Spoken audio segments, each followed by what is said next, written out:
CRO-AM Connections, connecting with Croatian-Americans through conversation and events to share our culture.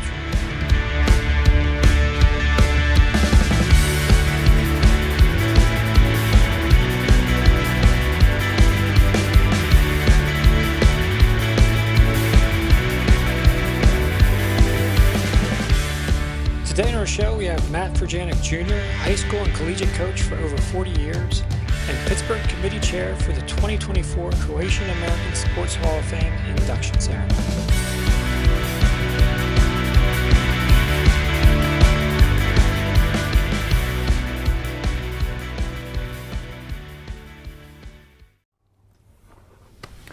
Thank you all for joining us today. Dobro nam došli. Today we're having a conversation with Matt Furjanic Jr., otherwise known as Coach from Rankin, PA.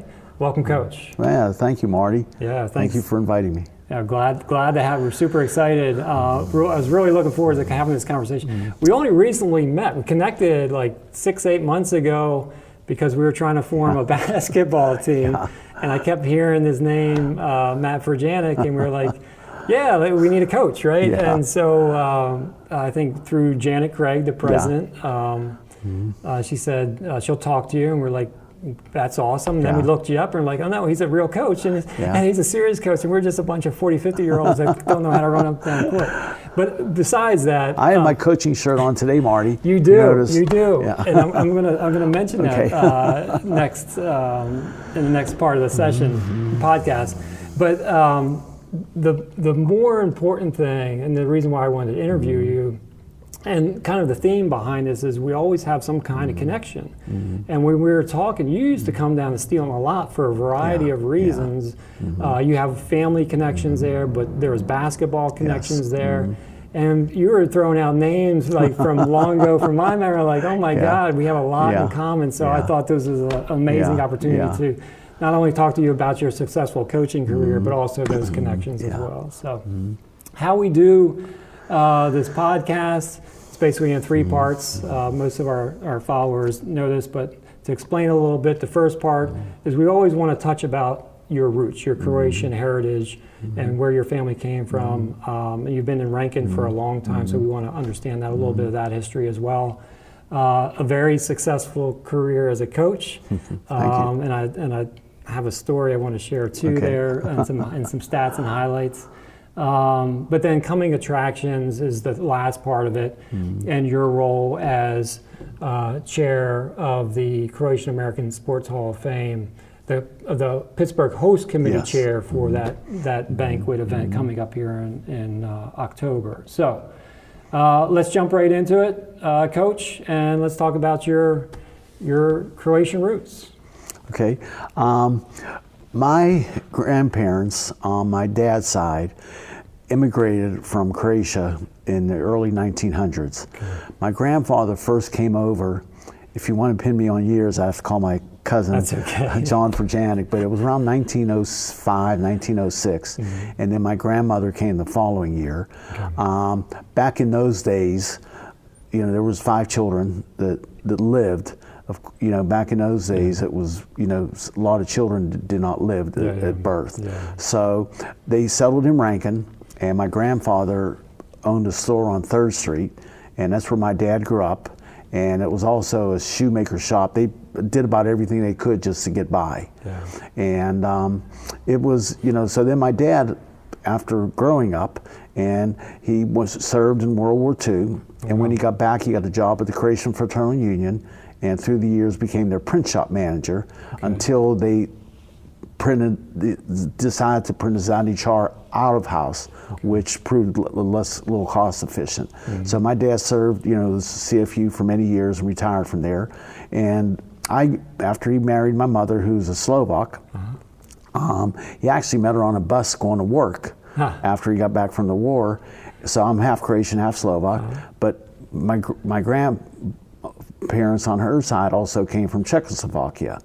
But like any marriage back then, the male heritage is pretty much is the one that most people grew up as. Traditionally. So I grew up as a member of the Croatian home. I was in a COLA group when I was 8 years old. We're getting ready to hang a picture downstairs. We finally identified all the names. That's awesome. We'll have to get a picture of that and put it in the because podcast. of his work with the Z, my dad spoke Croatian fluently. Oh, wow. And but I never picked up on it. I was just a kid running around the neighborhood and didn't have much interest in anything back then, never realizing how valuable your heritage is. And of course I learned that through the years.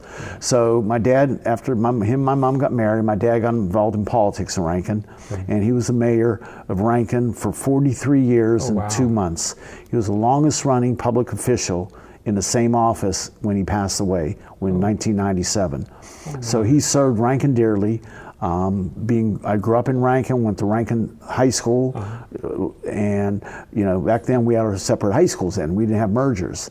So it was just there's a 3rd Street. I grew up on 4th Street, Hawkins Avenue, and then right around the corner on 5th Street were my homes. So I was always within a 5-minute slow walk of the Croatian home. So we spent a lot of cultural activities here, and whenever the Croatian club was having an affair, whether it be for weddings, and I look at this ballroom here, which was a basketball court at one time, and I'm just thinking of all the memories, and we shared a couple about the tables, how we used to throw them around at our age, the chairs, and they're still here. We used to have to pack up, help pack up, and we'd fold them up and throw them on piles, but they lasted, in time, and it was just a lot of fun having a lot of friends through the Croatian home, and not only my neighborhood, but through the Croatian home, which was a very, huge in our community. But we had all nationalities here. Rankin was a melting pot, from everywhere around the world, and I think that's what really helped us raise and will help raise us, and just we treasuring. We had different clubs around here, but of course, when you grow up, you get your key to the Croatian home and you start hanging out there, and like your parents did. So that's right. So yeah, I've a lot of history. I keep looking around, and downstairs every time I come in here, I find something new that I haven't seen before. It's amazing. I'm 73 years old, right? I see something new I haven't seen before. So. That's awesome. Well, there's a lot of similarities. Your mother was Slovak, but there's similarities between Slovenians, Slovakians, Croatians. The food is not too distant from each other, right? Yeah. The cultures are very similar, so it makes sense to have this as a melting pot, right? It is. And really, I used to tease everybody. Well, how far are you guys all away from each other? I'd go across the border 5 miles, so. It was like, we weren't really concerned about it, but we treasured our heritage. And my dad left a lot with me to be a proud Croatian, and I have been. And my children are also, and so because you have your children and your grandchildren are involved in the junior Tammies. Reed and I were very blessed to have 3 children: Tracy, our oldest, and Lori and Matt. And when we came back from Florida in 2020 for COVID, it was because Matt and his wife Lauren moved back to Pittsburgh. So Rita told me, we're going back. I said, okay. And then when we got back, Matt got very active here at the Croatian home with the Tamburison group with his 2 boys that are 8 and 6 now. And then we have one 2.5 and a week old, so I'm sure they'll be part of the Tamburison family in the future. Yeah, I'm sure.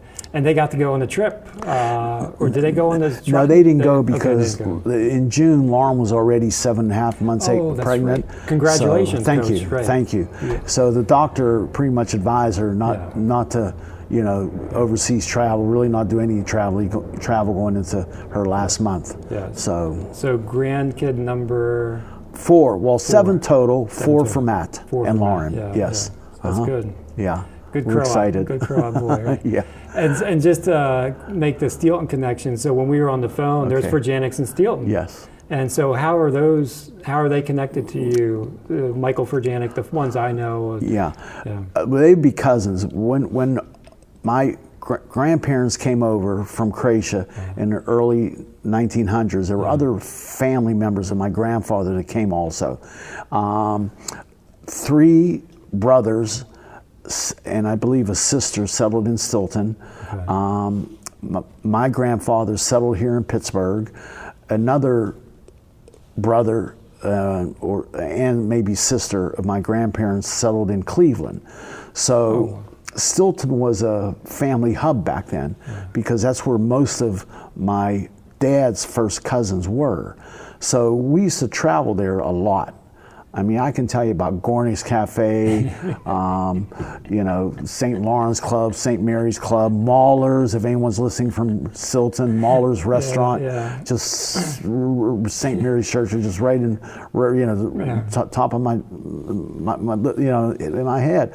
And I remember my dad's first cousin, there were Rags, Jiggs, and Spike. Yeah, I John remember Furjanic, Rags. Jiggs, John Furjanic, but Rags was the person at the St. Mary's Club in Steelton. And for anybody Steelton listening, if you still go in St. Mary's today, there's a tribute on the wall, picture with a spotlight over his picture. That he was the one that kept the Croatian heritage going in Steelton. He was St. Mary's Club. Rags. So a lot of fond memories of traveling to Steelton for the PIA basketball tournaments that were held in Harrisburg, to see family on an occasion. My dad didn't drive, so we'd take the train or the Greyhound bus. And if we went to the Jersey Shore, we always had to stop in Steelton overnight on the way there or on the way back to see family. Yeah. So I treasure the times we spent in Steelton. You shared a story with me, and hopefully it's okay to share, is that you were coming to Steelton to go to a basketball game. You stopped in Gornick's, and you never left, and you missed the game, right? Well, that's actually St. Mary's Club, Oh, St. Mary's Club. I was there for when I was recruiting, I was there for the basketball finals, PIA basketball finals, and I don't know if we got the kid or not, but I go in there and Rags is in there, so he calls Mike Furjanic down, the cousin and a few others. Hey, Matt's in town. So next thing you know, he said, you can have 1 beer, Matt. And I said, all right, 1 beer. And it was middle of the afternoon. Next thing I know, it was 8 o'clock at night. I said, I don't think I'm going to make that game. But there were other games to see throughout the tournament, because there were semifinals and finals. So one kid I was there to see, they did win that night, so I got to see him in a championship game. But it's one of those places when you go, it's just that bond, in those clubs that day. Back in the day, we call them the old timers, and now I'm an old timer. But you can see how much I'm talking now. They just keep you there. They tell stories. You learn more about the family every visit you make, and some I still stay in touch.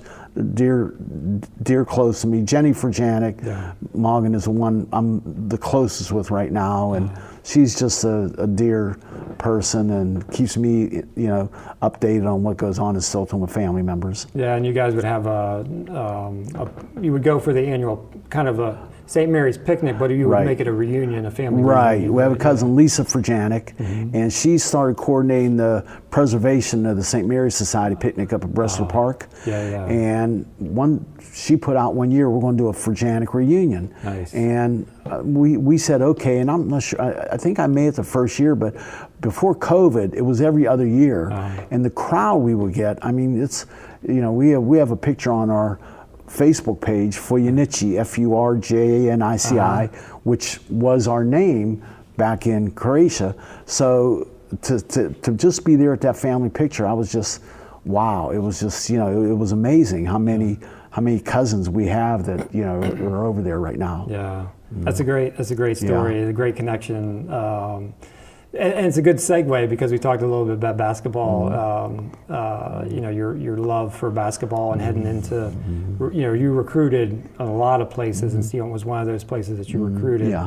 But also we wanted to come to the Rankin home, to the 3rd floor, because I know you didn't play on the court, but it used to be a basketball court back in the day. And I want to talk about your successful career.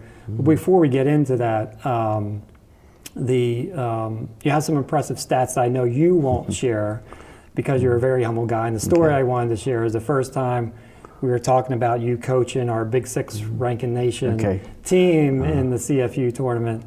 I asked you should I put your name on here? Yeah. Should I put coach? And you said, no, it's about the team. Yeah. And that stuck with me, that you are true, the essential coach, the old school coach, that it is about the team. Yeah. And so your stats really lend to that, and I think I need to share those before we go into your career, because you won't do it because you are a very humble coach. And so if you indulge me for a little bit, I just want to run through some, and they're not all the stats, but I know I think I got some of the good ones. So start off with over 600 wins and just under 60% winning percentage. Amazing. There's not a long list of coaches that have over 600 wins and that high of a winning percentage. Yeah.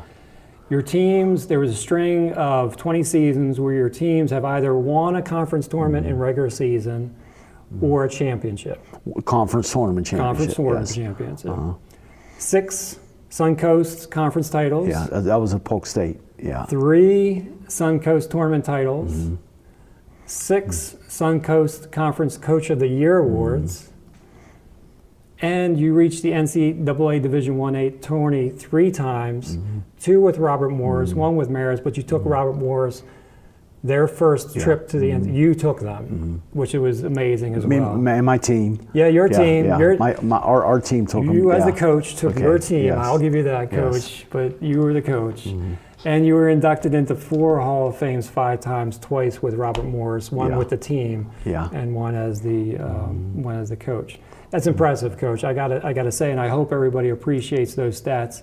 So walk us through how you got into coaching, and your elevation into that successful career. Thank you, Marty, for the kind words. Yeah. The 17 seasons was at Polk State from 2000 to 2017. That was my last coaching position, except for the 1 year I did at our local high school. But back. I grew up around athletics. My dad loved athletics, and his favorite sport was basketball. But he was the president of the Rankin Little League. So my first love was baseball. And I played Little League and Pony League, and it wasn't until about my junior high years in school that I started getting more of an interest in basketball. And when Rankin, the highest level of play in Rankin back then was a Pony League, so that's 14 years of age.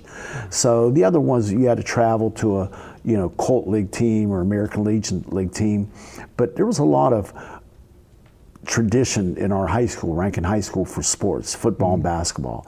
And my size, I didn't think I was, good for football, but I really put my heart into basketball in my junior high years, and I really worked hard at it. So like anyone, when it came time for college, I did not have any full scholarship offers, but I had a couple chances to be on a team in college. So I chose to go to University of Pittsburgh as a freshman team. That's when freshmen had to play freshman basketball. A lot of people probably don't know on this video. But I was on the freshman team, and after my freshman team, I was sitting there. I was about 7th man, and I see, there was 4 openings on the varsity, and I'm thinking, well, there's 5 friends playing ahead of me. There's probably 2 others who have a chance to make the varsity. I'm not going to have much of a chance making the varsity. Of course, anyone back then really didn't think I wanted to be a coach. At least I didn't think. I wanted to play, So then I transferred to Point Park, and I was on their JV team. And then after 2 years of that, I realized I'm not going to, my playing career isn't going to take off. I'm not going to make the NBA. So I always had a love for the game. I worked a couple basketball camps in those years, and that's when I decided I wanted to be a basketball coach. So I did everything I could. Even my last 2 years in college, I spent 1 year being a scout for a local high school coach in Edgewood, and then I spent my senior year being a volunteer assistant for my former coach, Paul Birch, that I played under for General Braddock High School, which was the first merger in our area. We had 3 communities, Rankin, Braddock, North Braddock, Scott merged. And it was then that I just fell in love with coaching. Coaching was never a job for me, it was a passion. I lived my passion. No matter what level it was, I was just passionate. You ask my wife Rita, she'll say I was too passionate, okay? Because many nights I came home not happy, and she used to have to, put up with me, right? Coach's wife. So God bless her, and thankfully I was, lucky enough to meet such a wonderful, girl that I fell in love with, and we've been married now 47 years. So and she put up with it every year, and she still puts up with it. When I get an itch, she'll say no. I say okay. but getting back to I'm in college, and then that one year, General Braddock, we won the state championship then, the year I was a volunteer. And I said, coaching's great. You win the state championship, right? Well, that's the last time I was involved with either a state or national championship, but it just motivated me more. So I graduated from college. I took a teaching job. I became an assistant coach at General Braddock High School. When the head coach retired, I got my first head coaching job in 1977. I was thrilled. I was fortunate enough to have a great assistant, Greg Smith, that was also a dear friend of mine, and we were kind of like co-coaches back then with each other. But it really gave me the itch to have a career in coaching. And then after 2 years as a high school coach, I had some players being recruited at some colleges. And Sonny Vaccaro, the Dapper Dan Roundball Classic, and the movie Air, originally signed Jordan. He told me, he said, Matt, would you, I'm going to put you on one of the coaches for Dapper Dan Roundball Classic, the prelim game this year. I said, okay, that's cool. And then he said, would you want to get into college coaching? I said, yeah, I'd like to try it. He said, okay, I know a good spot for you. And once during the roundball tryouts, he introduces me to Coach Robert Morris back then, and he says, who was Tom Warwick, he said, Matt, he said, Tom, I have a guy for you. Hire Matt Furjanic. And that's how Sonny operated. He was a wheeler dealer. I mean, you can just watch the movie Air. He knows how to get things done. So I got the assistant job of Robert Morris, and 2 years later I was named the head coach. Young Division I head coach at the age of 28 years of age. Wow. And it was a rough build. It was shaky. We had two losing seasons. Robert Morris then was a new Division I program. Okay. So we were entering our fourth year of Division I basketball and did not have a winning season yet. And we was kind of, in the area, it was like Robert Morris who, right? Nobody thought Robert Morris would make it in the big time Division I basketball. But a lot of recruiting, a lot of perseverance, having great players that bought in. These players, I can tell you a story, are still close today. But I took the job, and we had two losing seasons. And during the end of my second year, we had a security guard, Robert Morris, Gus Kropp. So there was some words on campus saying Matt might be out this year, because we only worked on 1 year contracts back then, and I just kept working hard and believed in the players. Well, we had a game near the end of the year where we beat Penn State, and that propelled us into the first ECAC South tournament, which was back then the ECAC. There was no Big East, there was no Northeast Conference, so everyone was part of the ECAC, and when I got back to the school the next morning after the game, there was a fire extinguisher on my chair with a note, Matt, you're now fireproof, Gus Kropp. So I kind of thought, okay, I have my job for another year. So we had a great senior class that year, and we had 2 years of recruits that I just had so much trust in. And then the following year, we win the ECAC Metro South Conference Tournament, which is now the NEC, and got an automatic bid to the NCAA tournament and played Indiana. Well, the headline back then was Bobby Knight versus Bobby Who, okay? But right away, that gave Robert Morris the national credibility it was looking for. Yeah. So we made back-to-back tournaments. We're very proud of it. In 1984, I moved on to Marist College for 2 years. Okay. And we made the NCAA tournament there. They had 9 losing seasons before I got there. Wow. But I did inherit Rick Smits, who, a coach that had a job for a few months, recruited Rick from Europe along with a couple other Europeans. And then we had a very good senior class coming back. So I was blessed to have good players there. Then after 2 years, I decided just to move back to Rankin and get my act together again. So I took 4 years off of coaching. But then I was fortunate to get the local high school job here, Woodland Hills. Okay. That propelled me into Pitt Greensburg. I had 5 wonderful years at Pitt Greensburg. We took a program we took a team that did not have a basketball program for 20 years, and we built it from scratch and won our 2 AMCC Division III conference championships the last 2 years I was there.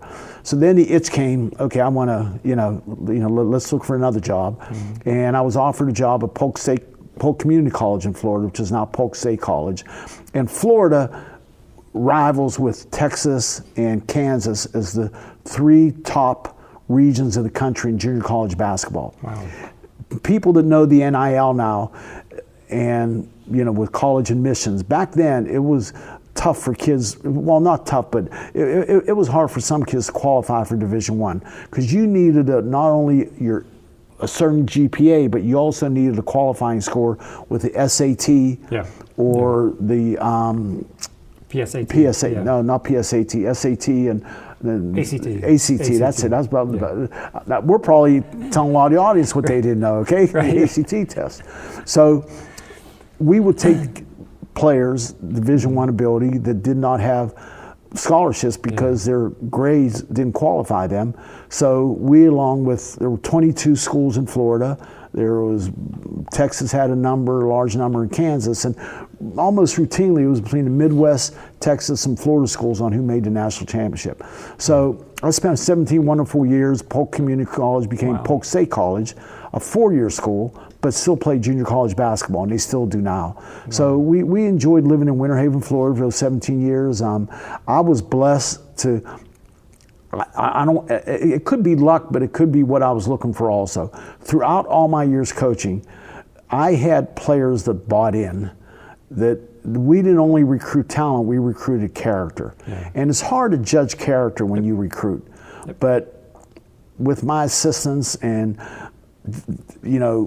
meeting these players and meeting their families, I was so blessed. You don't have winning seasons if you don't have players with good character that want to help each other, that buy into a team and not just care about themselves as individuals. So I was really blessed to have had all those years, and that's why I'm thankful that I had a wonderful coaching career. Yeah, it's a tremendous story. I mean, just and there's more. There's more. Trust me, there's more. I didn't capture everything, but it's just amazing everything you've done over your storied career, and you should be proud of what you've done. Thank you. As a coach, I know it's always about the team, but the buck stops somewhere. Well, I enjoyed being a leader, and it was always a challenge every year. You had different players, you had to mold them, not only individually, but you had to mold them into sacrificing for each other. And whether it be individual workouts to improve their game or team practices, you always had to harp on what can we do to help the team number one? How can we make the team the number one goal?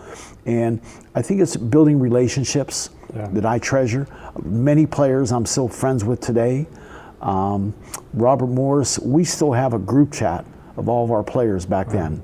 And it's amazing when I see all these group texts and everyone getting on and communicating from 5 years as a head coach there, and even the 2 years I was an assistant.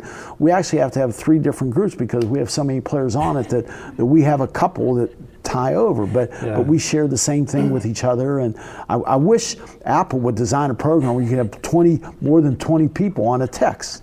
Okay, now they tell me, okay, go to group chat or something. Yeah, but now you're telling someone to change their phone. Okay, these people are all in their 50s now, right? So, I'd do anything, but it's so wonderful to hear from them, to communicate with them, and that's the kids I had at General Braddock and then Woodland Hills and then Pitt Greensburg and Polk State. I was blessed to have a lot of great kids who were part of a lot of wonderful families, and that's the other thing is when you recruit a player, you recruit a family also. You want to have communications with the family, the mother, the dad, the grandparents, whoever, the ones the kids grew up with, and I felt that I'm proud that I kept up those relationships also. So it's like having one huge family. It's a big extended family. I'm very blessed. You've been lucky for that. But it sets us up for the last part of this conversation, because it's appropriate that you were picked as the Pittsburgh Host Committee Chair for the 2024 Croatian-American Sports Hall of Fame. And so tell us a little bit about how you came into that role, and a little bit about what we can expect. I think the banquet is October 26th. Right. It's a Saturday. So tell us a little about your role in that and how you came into that, and a little bit about the event.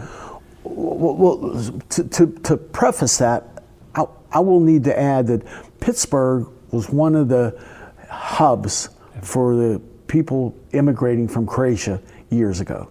Okay, we're talking late 1800s, early 1900s.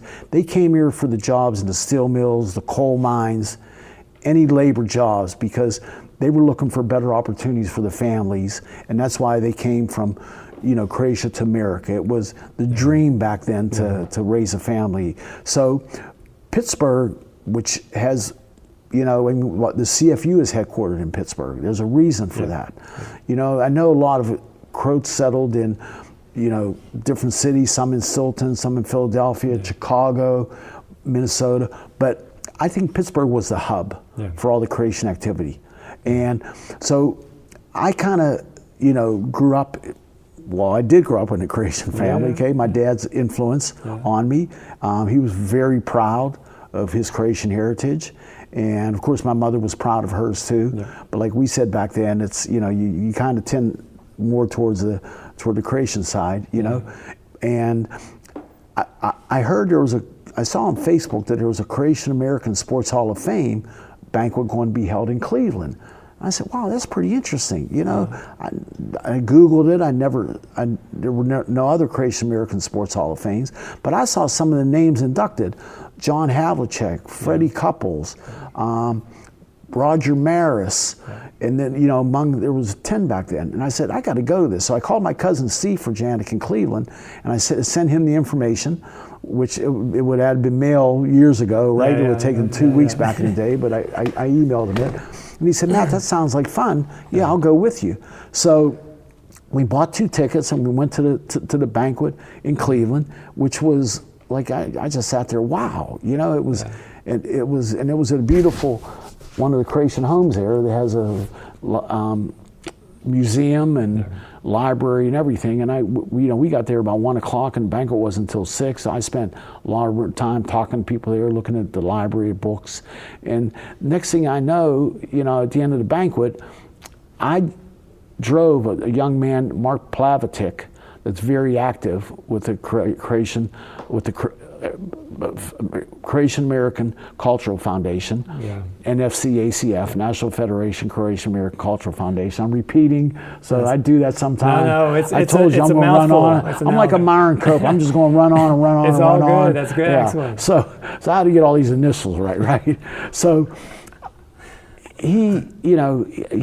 Mark met me, drove up from Frederick, Maryland. Mark was a rising star with the Federation, and he met me in Monroeville, where I live. So then I drove the rest of the way. Well, we're talking the whole time going up, and the knowledge that he shared about Croatia and the history, it was like taking a class. I mean, it was I caught up on many things that I didn't know was going on. Okay, because don't forget, my whole life was basketball. Okay, you could ask me what day it was, I wouldn't know. I'd say 2 days before a game, day after a game, we got to practice. That's how I knew the weekday. Okay, but then when we were at the banquet, we said, this is fantastic.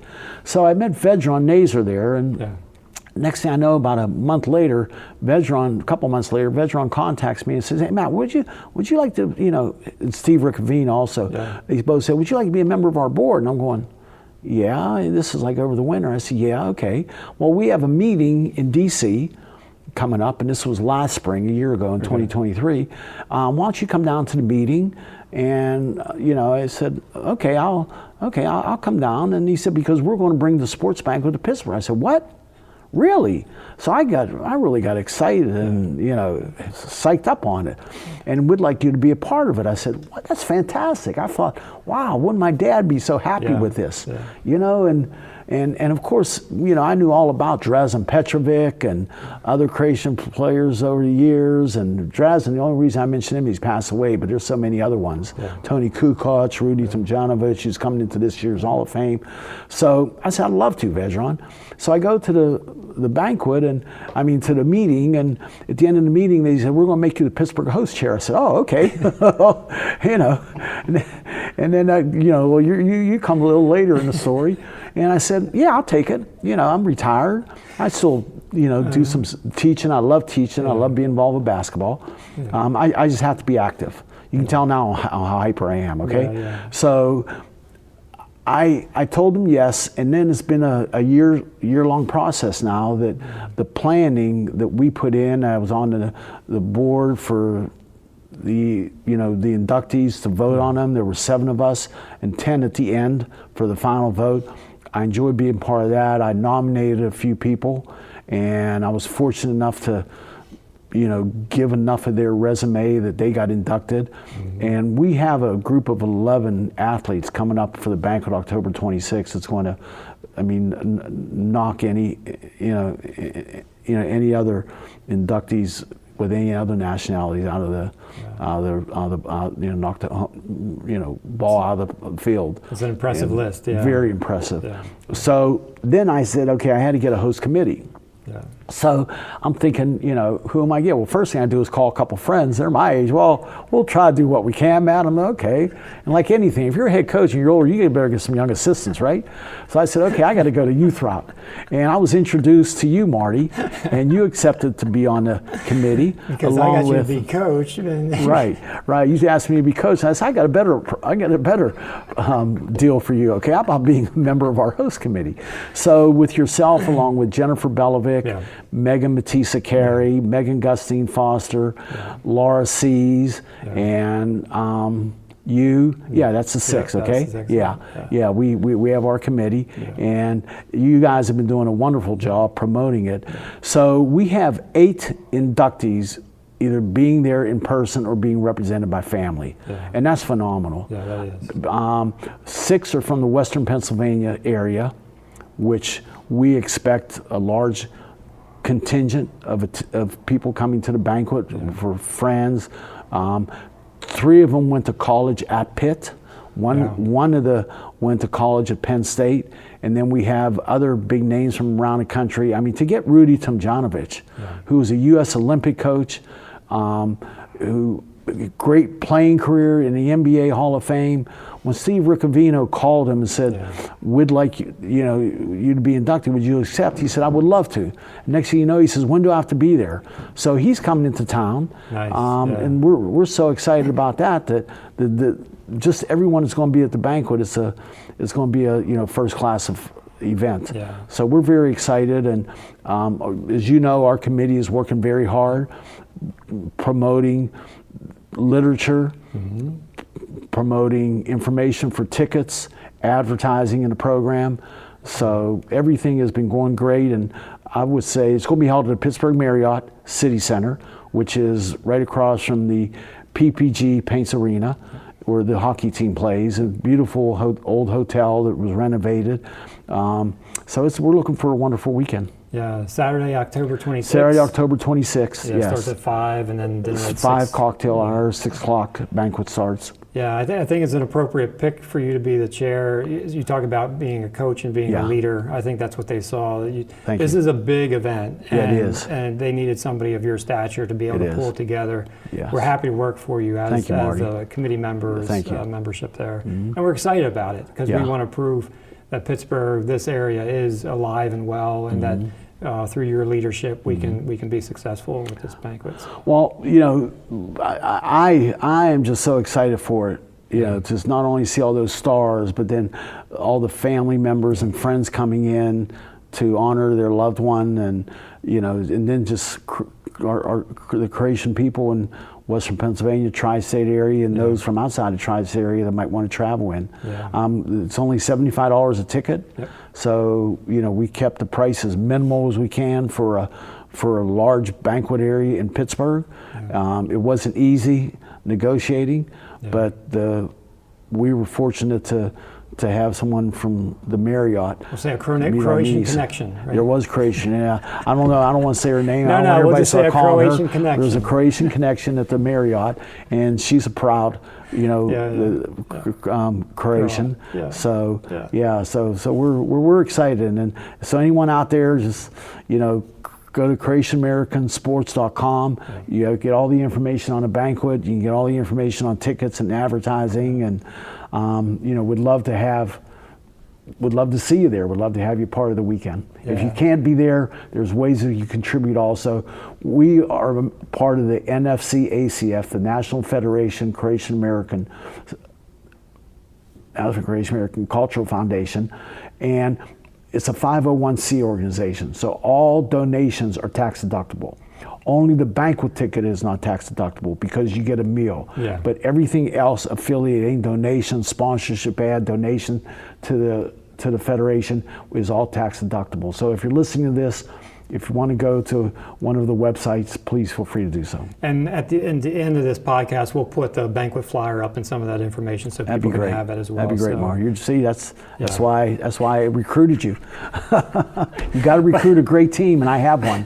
So. Well, Coach, I really want to thank you. It's been a great conversation. I was really looking forward to this, like I said, because we have a lot of great connections. We didn't even know we had connections. Yeah. And just spending some time with you about your successful coaching career. And looking forward to this banquet with you. Thank you for your time. Well, one thing I want to add. Please. One thing I want to add. I think it is right. I was just talking with Jennifer Bannock when she left. She said, "Matt, I forgot to say this. So sorry, everybody." My family, when they came from Croatia, they came from the Vojvodina region, which is northwest Croatia, right near the Slovenian border. So there's a small town there, Furjanic, that I guess a lot of families had their own town back then under the history of the area. Yeah. And Svete Lovro, the church, which the same as the St. Lawrence Lodge. So that is where my grandma and grandfather came from. And I had the honor and pleasure to meet cousins over there.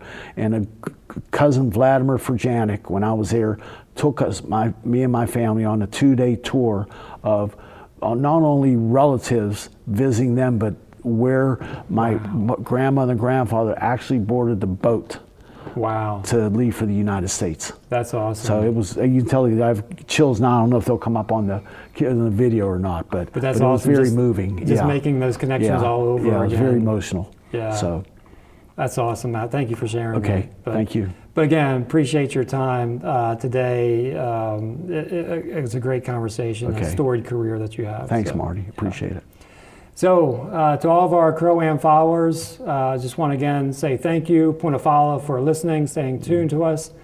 Also a shout out to Filthy 46 Productions for all their editing and production expertise. And until next time, živjeli Hrvati, veliki poz I Bog.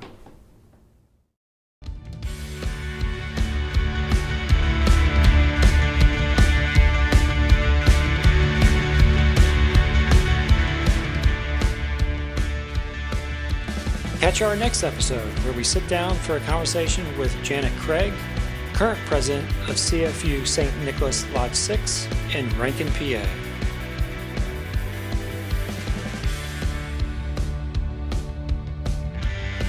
You can listen to our podcast on Spotify, Apple, and other podcast platforms, along with watching us on our YouTube channel or following us on Facebook and Instagram. Thanks and appreciation to Matt Furjanic Jr. for being our guest, Rankin Croatian Home, Filthy 46 Productions, and as always, our CRO-AM followers.